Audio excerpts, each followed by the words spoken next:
This is the original Dt50 mudguard. If you have a look underneath, there's the old serial number 5JO, and the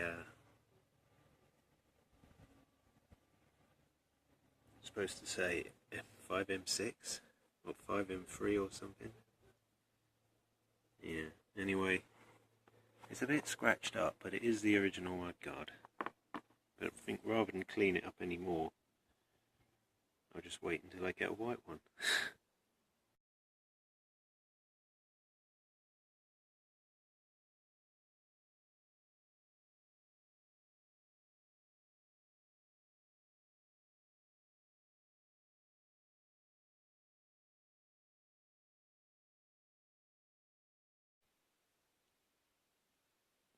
So yeah, first trouble is, oh look, the spring isn't far enough. You know, I've attached it up there, up at a kickstand. I just don't have the strength to pull it down. You know, not even so near but so far. You know, use a screwdriver, right, to extend the spring, rest it there, stretch the spring right out with the kickstand already quarter bolted in. Most of it bolted in, just a little bit of thread showing. You know, and it went on in a couple of seconds, but even up here, fixing it in with a screwdriver lost some paint, so it was always going to look a bit rough. Oh well, it's in now. You know, kind of works for the kickstand.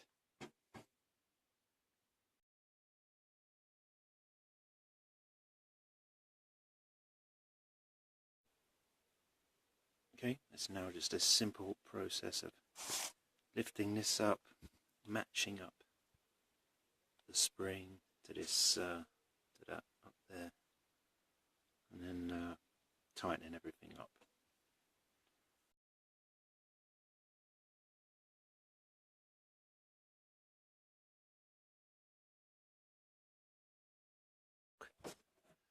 These forks, because it needs a full resto, so I need to basically strip off all that yellow down to the bare metal like that, and I need to prime it.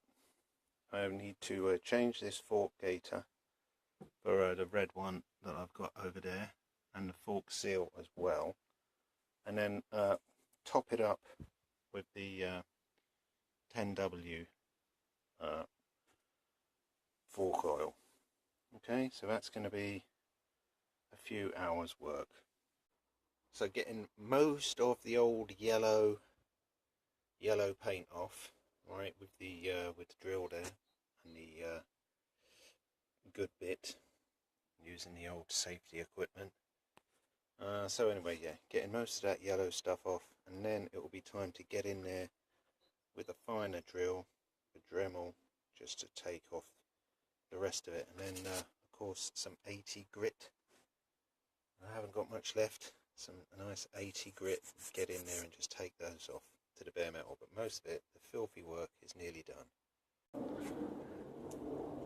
Okay, with the fork resto, most of the yellow paint and the black paint, if not all, is gone now, thanks to the power tools there and some sandpaper.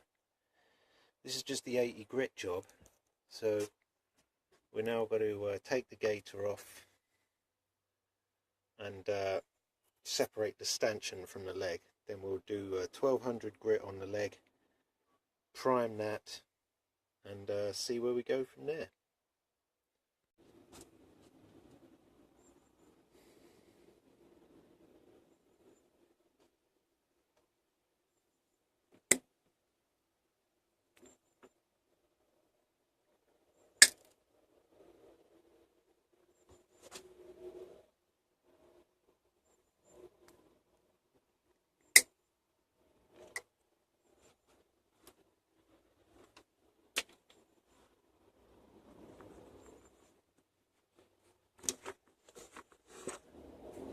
Now this one's got a dust cap.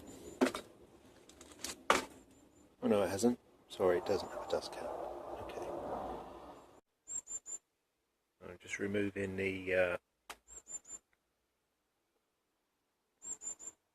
circlip.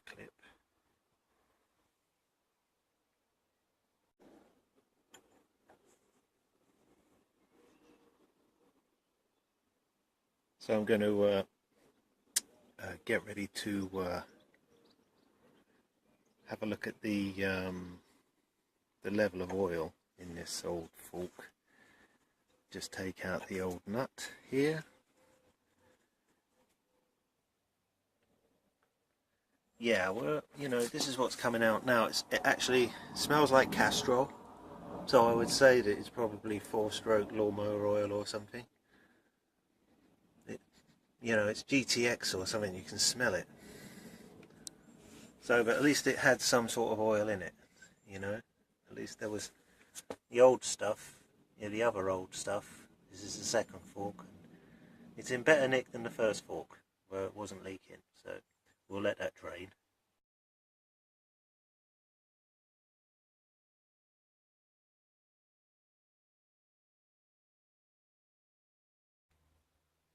Okay, so now this is finished draining into there.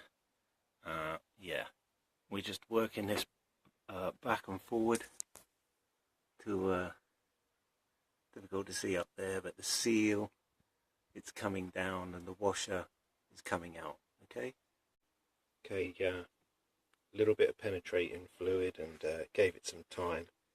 Now comes the metal washer, and I don't know if you can see in there, but the oil seal is on its way out too. Just giving it the old working the spring and just separating the stanchion from the leg. The seal, right, cruddy side up, yeah. If you look at it, it's crap coated at the top, and that's the side up. Okay, that's the top nut, followed by the O-ring. This washer came from the bottom, followed by this spacer, and that's the washer that goes over the oil ring. Okay. Oh shit, sorry. That's the washer that goes over the oil seal. There's the little clip. I put the spring down there. That's in good nick, and that's the leg just draining out. The leg's got something in it, right? I suppose it's supposed to have that in it. Anyway, that's what came out of it. It is disgusting. It is so bad. I think it was rusty. Anyway, that'll do.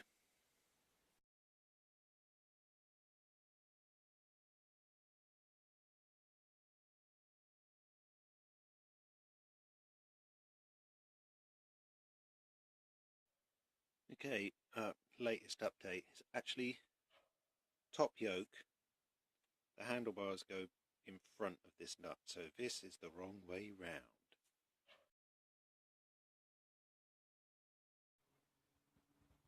Okay, here's the clock mount, and these grommets, the rubber-sided grommets, are double-sided, right? And so the larger side of the flange goes when the short bit is down here, and these just pop out, right? Just carefully push that out like so, and push that out, you know, like so. You get the general idea, I think. Okay, and we'll give that a clean.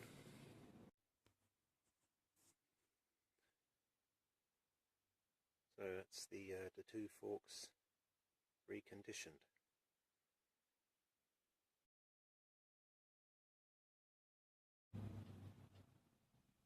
So we put the clock mount in with the rubber grommets, and here is an earth cable, which we figured was attached to the right. It might go either way of this, but it might go to the oops, to the headlight. It might go to the indicators. It might go somewhere else. Who knows?